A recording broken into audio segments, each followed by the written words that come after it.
Den je Salman a dneska chci uvítat u Online Business Simulator.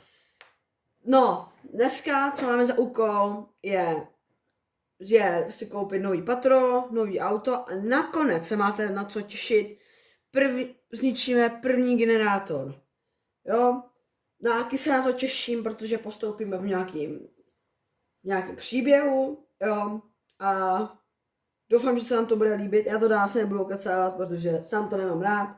A jdem se do toho pustit, když se to načte, no. Když se to nenačte, tak budete mít prd. Tak. Continue. Co to zase...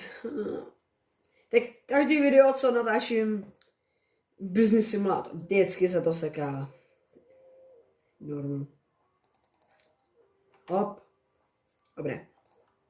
Multifunkční. Tak. Kde jsme skončili